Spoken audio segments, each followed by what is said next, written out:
So now we'll go ahead and move into the talk portion of the evening. And as a bunch of you know what we're going to talk about, but let's dive into it. We even had a request for Dukkha. So I think that's the first time I've ever heard that. Um, you heard it here first, all right? So again, welcome back for round two of our three marks of existence exploration. And if you weren't here, if you were here last week, we talked about the first of the three marks of existence, which is anicca, or impermanence, which, as a refresher, posits the reality that all conditioned phenomena are finite, that they come in and out of existence dependent upon the conditions within which they exist. And this happens moment to moment. We talked about how impermanence relates to your and my favorite facts of life: aging, sickness, and death, and how being aware of the fact of impermanence moment to moment can lead to detachment from some of samsara's deadliest weapons, and that's sensual passions.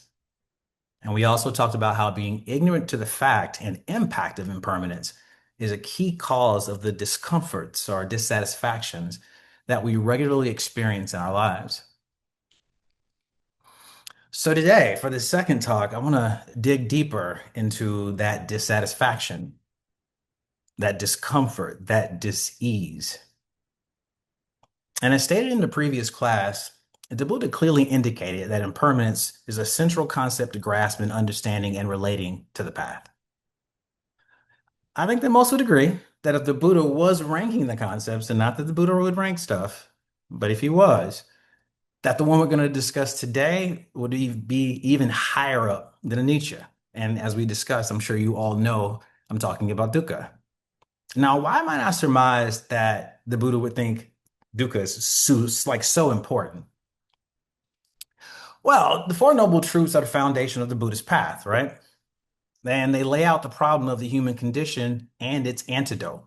That problem, of course, being dukkha. Some call it suffering, dissatisfaction, stress. And the first of those truths is that life has dukkha. By the way, I want to point out, you're going to hear dukkha so many times in this talk, so just know it's coming and be okay with it. Just let it happen. The second noble truth describes the causes of said dukkha, which is craving, attachment, right? Ignorance, wanting things to be different than they are. The third is that ending dukkha is possible. And the fourth, of course, is the Noble Eightfold Path, which is that antidote I spoke about earlier, which are specific instructions on how to bring dukkha to an end. And of course, direct realization of the Four Noble Truths leads us to enlightenment and nibbana, which is the ultimate aim of the path. So, with that said, I'd say dukkha is pretty important, right? So, what that means to me and what I hear is that only an enlightened being can be completely free of suffering. If I say anything wrong, Tim, just jump in and just tell me it's terrible. Thank you, buddy. But like, what makes an enlightened being so different from an unenlightened being that they no longer have dukkha despite having aging, becoming ill, dying, like all of us, despite the fact that they also live in samsara, just like us. They have emotions, just like us. I mean, they have pain receptors, just like us. So, an amazing illustration from the suttas that outlines the difference is the Sala Sutta. It's called the arrow. And in this one, the Buddha kind of lays bare like the gulf, and I say that because it's wide, separating an awakened and unawakened mind. All right, so I'm going to read you the whole sutta, so sit tight with me and listen up. So, quote, mendicants, or we can say practitioners, an unlearned, ordinary person feels pleasant, painful, and neutral feelings. A learned, noble disciple also feels pleasant, painful, and neutral feelings. What then is the difference between a learned, noble disciple and an ordinary, unlearned person? So, when an unlearned, ordinary person experiences painful physical feelings, they sorrow and wail and lament, beating their breast and falling into confusion. They experience two feelings, a physical and a mental. It's like a person who's struck with an arrow only to be struck with a second arrow. That person experiences two arrows. So, in the same way, when an unlearned ordinary person experiences painful physical feelings, they sorrow and wail and lament, beating their breasts and falling into confusion. They experience two feelings, physical and mental. Next part's interesting. When they're touched by painful feeling, they resist it. The underlying tendency for aversion towards painful feeling underlies that. When touched by painful feeling, they look forward to enjoying sensual pleasures. Why is that? Because an unlearned ordinary person doesn't understand any escape from painful feeling apart from sensual pleasures. Since they look forward to enjoying sensual pleasures, the underlying tendency to greed for pleasant feeling underlies that. They don't truly understand feeling's origin, disappearance, gratification, drawback, and escape. The underlying tendency to ignorance about neutral feelings underlies that. If they have a pleasant feeling, they feel it attached. If they have a painful feeling, they feel it attached. If they have a neutral feeling, they feel it attached. They're called an unlearned ordinary person who is attached to rebirth, old age, and death, to sorrow, lamentation, pain, sadness, and distress. They are attached to suffering, I say. Okay, so that is the unlearned person. I don't know about y'all. I feel attacked. I'm just saying. I don't know how the Buddha knows me this way. Let's go to the next, right? When a learned noble disciple experiences painful feelings, they don't sorrow, wail, or lament, beating their breast and falling into confusion. They experience one feeling, right? Not it's physical, not mental. It's like a person who struck with an arrow, but was not struck with a second arrow. That person would experience the feeling of one arrow. In the same way, when a learned noble disciple experiences painful feelings, they don't sorrow or wail or lament, beating their breast and falling into confusion. They experience one feeling, physical, not mental. He goes on to say, when they're touched by a painful feeling, they don't resist it.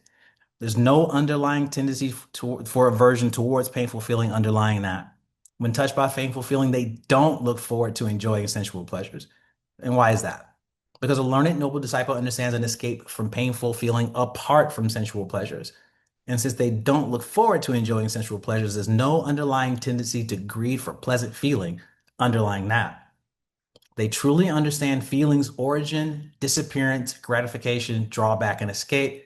There's no underlying tendency to ignorance about neutral feelings underlying that. If they feel a pleasant feeling, they feel it detached. If they feel a painful feeling, they feel it detached. If they feel a neutral feeling, they feel it detached.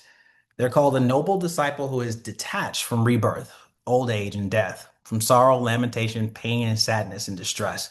They are detached from suffering, I say. And this is the difference between a learned noble disciple and an unlearned noble ordinary person. End quote. Okay, that was a lot. We're going to dig into it a bit. But I think that's pretty clear, right? I mean, this is the path. Like the Four Noble Truths, the three marks of resistance are all represented in that sutta. And we'll go back through it and really lay out certain parts.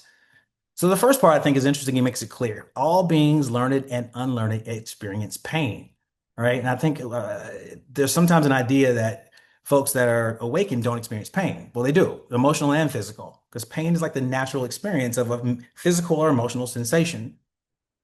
The Buddha himself had pretty severe back issues, so much so that he had to forego teaching at times, like mid-Dhamma talk, and ask another monk to fill in for him so he could go lie down.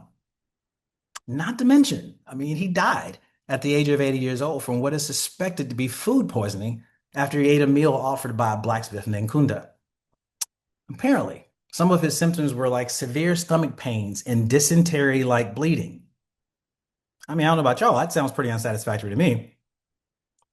The Buddha, just like the rest of us, had a fragile human body. And so aging, sickness, and death came to him as it does to all, regardless of our spiritual acuity, right?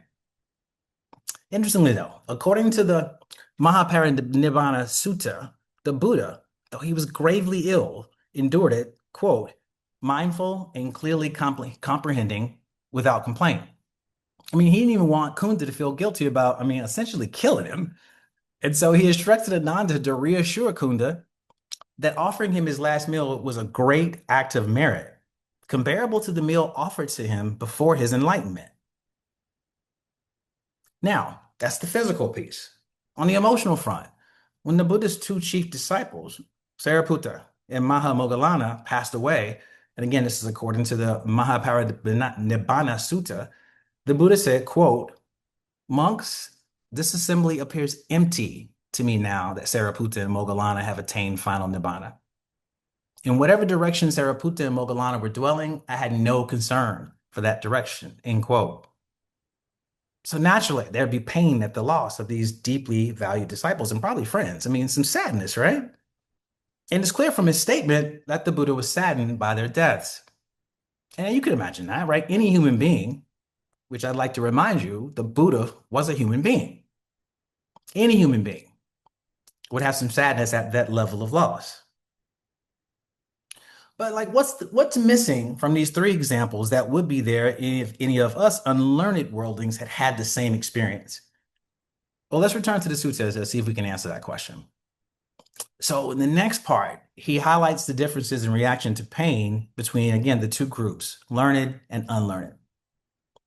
So I gotta say this on a personal note, I absolutely love the Buddhist flair for the dramatic. Quote, when an unlearned ordinary person experiences painful feelings, they sorrow and wail and lament, beating their breasts and falling into confusion. Anybody ever done that? I'll take a show of hands. Right? Doing the most. The absolute, well, it's really a funny image to think about, right? I lost my job. I mean, who does this? Right? We kind of do it. But this part is very important, isn't it? Because here lies the distinction in action between the learned and the unlearned.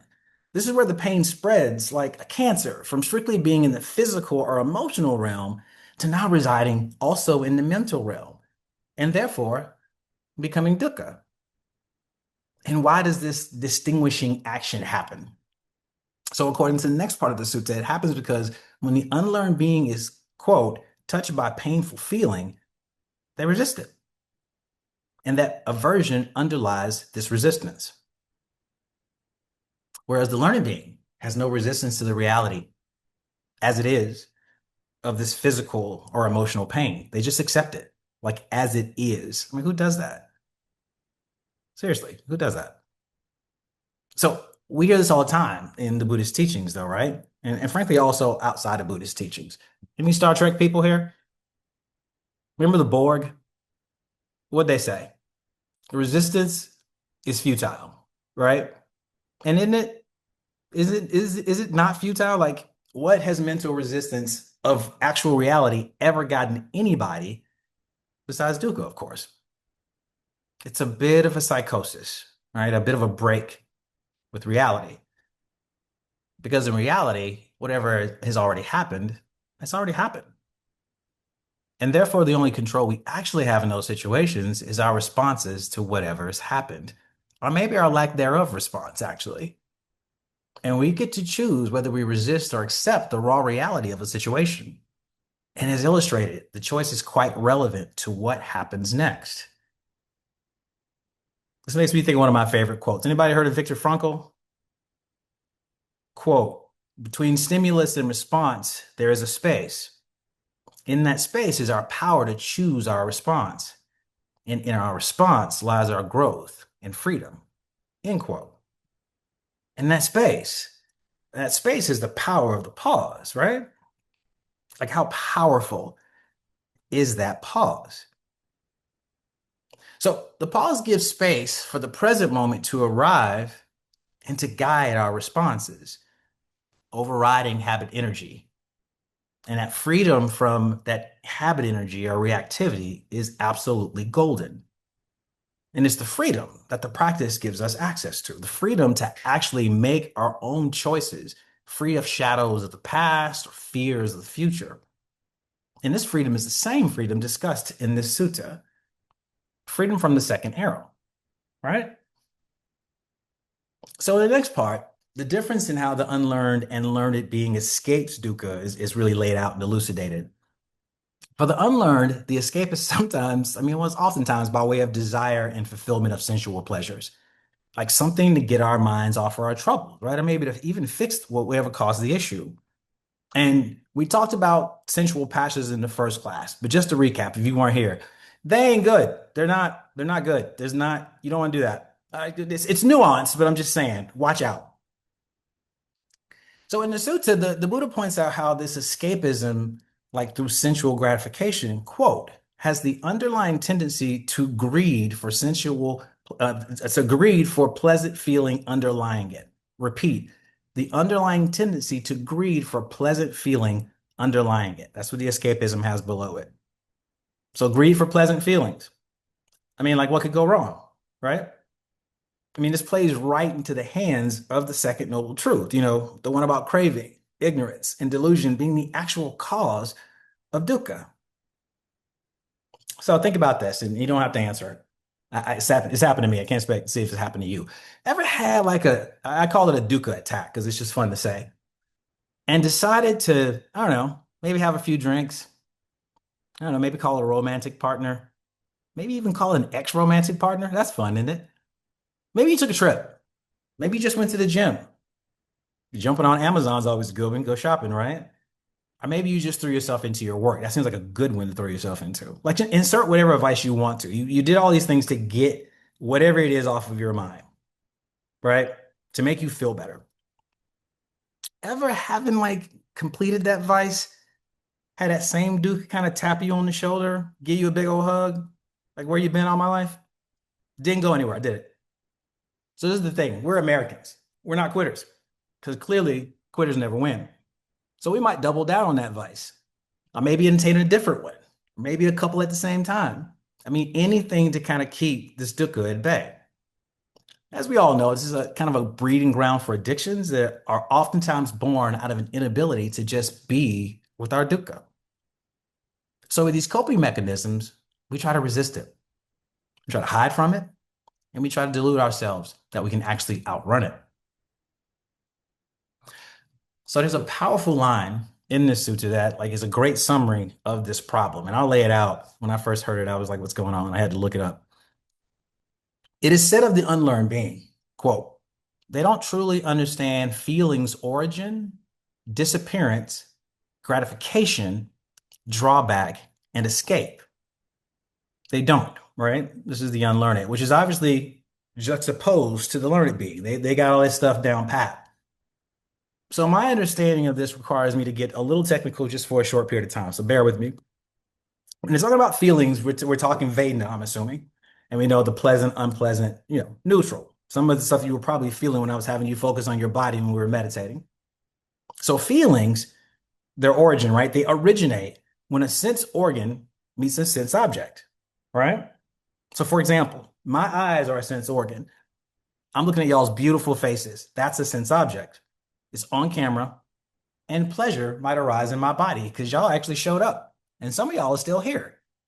I check the other screen to see if anybody dropped yet. Now, the tricky part is I actually had nothing to do with what just happened. It's a conditioned process, not personal at all. It just happened. And that pleasant feeling, like all other feelings, I don't know if y'all remember this from the last class, it's impermanent, arising and passing away, again, dependent on certain conditions. So let's change the game. So let's say that half of you, just one by one, led by Doug probably, just dropped off the Zoom, right? Well, what might happen to that pleasure? It might disappear because the original conditions passed away. Half of y'all are gone. And frankly, I'd probably take that a little bit personal, right? Well, say y'all stayed. But when the class ended, the pleasure might recede because, again, the original conditions disappeared as that serotonin boost of being with Sangha and expounding on the Dhamma fades away. Or let's say the class ended and I got like rave reviews. Shameless plug, people. Well, that's gratifying, right? That feels good. That's pleasurable. Who doesn't like praise? So maybe now I'm thinking about my next class because I want to reproduce that pleasurable feeling. So I'm just imagining, I might start writing the next talk immediately. Or maybe I want to keep that pleasurable feeling going in the moment. So now I indulge just a sensual passion of mine just to keep the party going. Ever done that? Got to keep the party going sometimes. But that's the drawback, right? Those feelings can't last. So now a self-admitted unlearned being, am chasing the dragon, trying to catch and to feel that pleasant feeling again. I feel like this is pretty much textbook dukkha.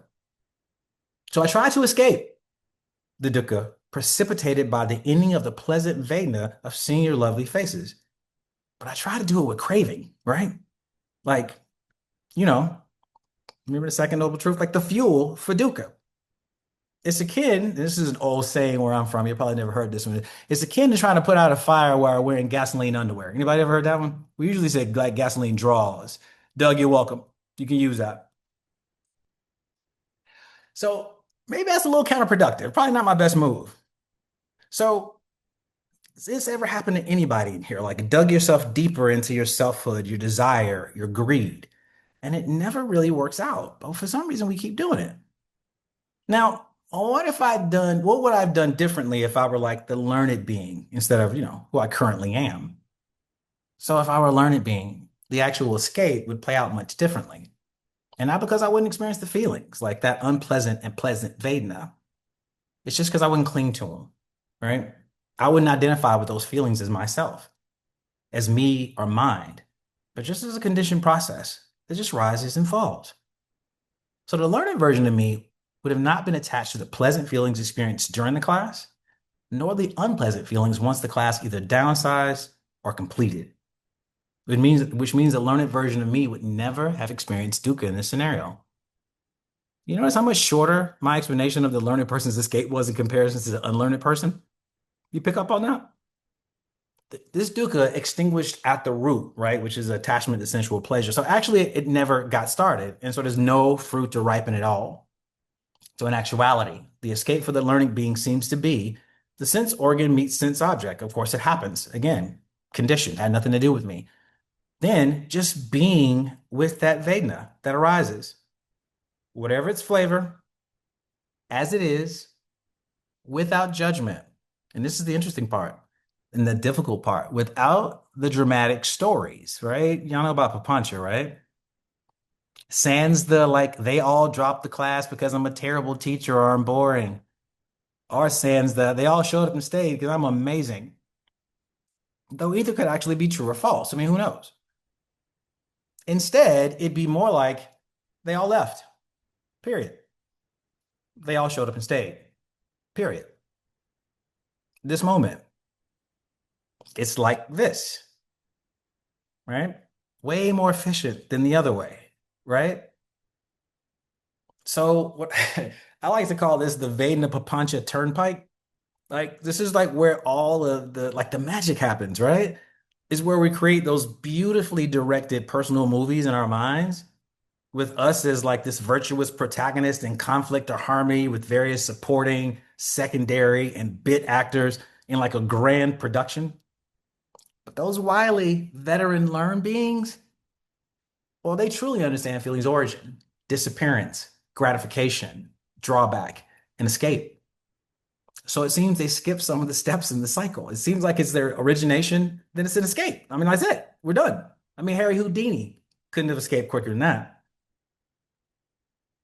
So I wonder, can y'all imagine doing that? So imagine watching, and hear me out here. Like political stuff comes up because I can't help it. It's what's going on. But when you hear my layout here, my example, the funny part is I'm talking to y'all, and y'all will think I'm talking about a certain person, which I could be. But if I was giving this to like a conservative group, they think a completely different person, right? So that's the beauty of perspective. But hear me out. So imagine that you're watching, insert your least favorite like political figure. It could be an interest group person, could be a CEO of a company. There's lots of people out there to not love these days, right? So imagine like listen to them espouse what your unlearned mind would say is the most ridiculous, patently false, dangerous group of words you've ever heard uttered by somebody in this position. And what would normally happen would be some unpleasant Vedana accompanying those thoughts, maybe some online forum engagement, around it, maybe a conversation with someone in your echo chamber expounding how reprehensible this demagogue is, just getting angrier and angrier as you dive deeper and deeper into righteous indignation. Therefore, manufacturing a dukkha attack. You can use that again, dukkha attack. I did not trademark it. It's yours. On the contrary, imagine instead of doing that, your learned mind heard the same group of words, felt the same unpleasant Vedana, discerned that the speaker was untruthful, and shared views that you disagreed with. And then just let it go with that. That's all. Nothing else. No mas. Done. Now, both the unlearned and the learned mind had the same amount of control over that situation. Neither could stop that figure from having or espousing those views. Both made the decision to watch this figure, knowing their views different, and that figure was prone to like blatant mischaracterizations, and that's putting it mildly. Both knew that the figure's views and language made them feel a particular way.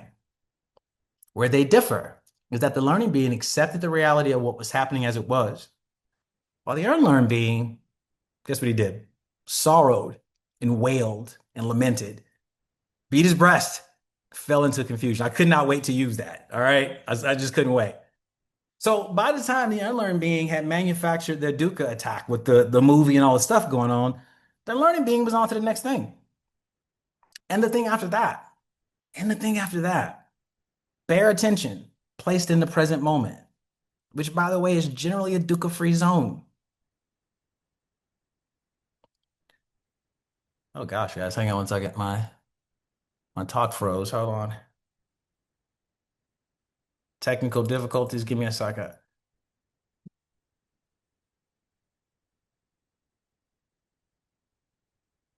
Okay. Sorry, guys. Had a technical issue.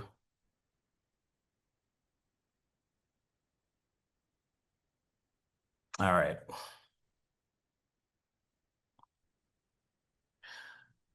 We're back. So the second to the last sentence of the sutra really got me thinking, and hear this out. Quote, they're called a learned noble disciple who is detached from rebirth, old age, and death, from sorrow, lamentation, pain, sadness, and distress. They are detached from suffering, I say. So the information here, and really it was said earlier, is that the unlearned beings are attached to all of these things, attached to rebirth, old age, death, sorrow, lamentation, sadness, distress, right? Does that track for anybody here? I mean, I abhor all of those conditions. I mean, anybody here a fan of those? So with that said, I get it. So I have a few people in my life that they complain about things that they're not prepared to make the sacrifices to change. They know what they need to do, but they have causes and conditions that make it difficult for them to do what's required of them. And so they just complain. Nothing changes. I have a specific friend who has so much trauma that they've kind of isolated themselves from the world in some ways and thus feels lonely and is constantly complaining about their lack of community.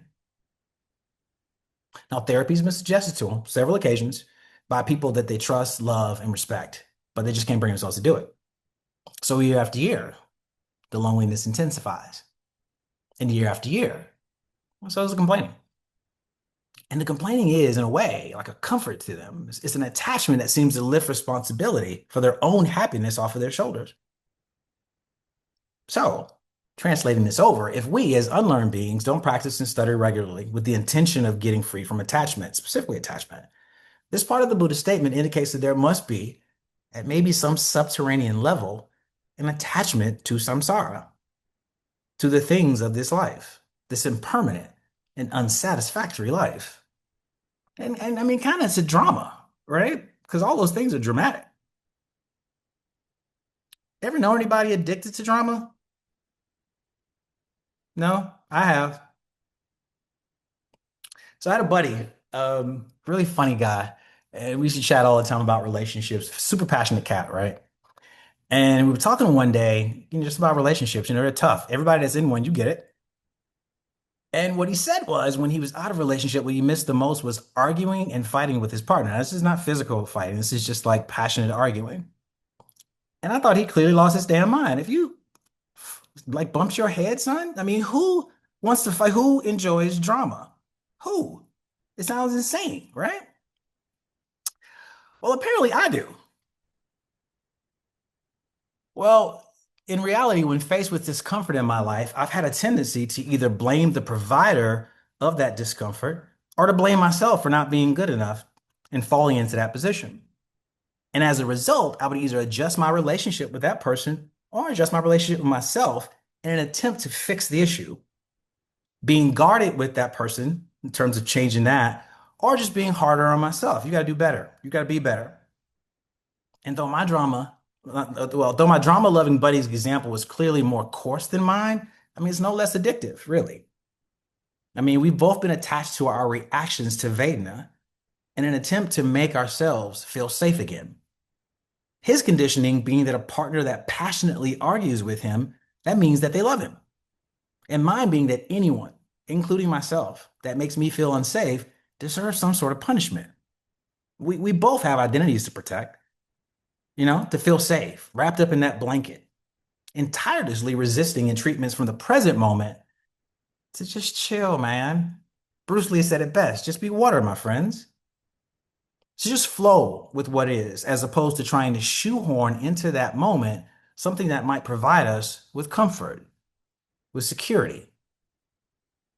So year after year, my buddy, me, and maybe some other unlearned beings feel the intensity of our dukkha and use our addictive forms to escape, lifting the ultimate responsibility of freedom from that dukkha off of our shoulders. But just like my isolated, lonely friend I talked about earlier, lasting relief can be hard to find.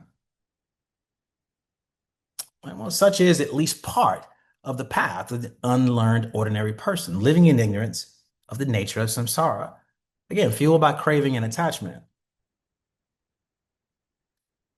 But check it out. Remember when I asked you earlier if any of you could imagine essentially being healthily detached from events that happen in your lives that like prompt automatic reactivity? Remember that question? So I personally would say, yeah, right? And of course we can imagine doing that. Hell, we've all done it before. I'm confident that each and every one of us has had a triggering moment. But what we did is have a moment of mindful clarity and decided to just move on with our lives and not get dragged into these usual cycles. And do you know why we were able to do that, my unlearned compadres? Well, it's because we are on the path of the learned. All the learned beings were once what most of us are. Nobody starts out a learned being, they're unlearned beings. Up until the auspicious moment when they weren't. And with lifetimes and lifetimes of practice and experience, if you believe in that, they inched along the spectrum of the unlearned to the learned path, taking 2 steps forward, 3 steps backwards, stumbling and bumbling, slipping and sliding, floating and gliding. And then the moment of death arrives. Reset. And here we go again. Now, remember what the Buddha said about how long samsara has been going on? In the Anattamattagga Samyutta, he said, quote, "This samsara is without discoverable beginning. Our first point is not discerned of beings wandering on, hindered by ignorance and fettered by craving." End quote. In layman's terms, a long damn time. A long time. So we should all cool our jets. We are right where we need to be, give or take an eon or two. Just saying. With that in mind, let's not take the fact that we don't engage with life exactly as the learned do as some sort of a spiritual scarlet letter, right? A badge of dishonor.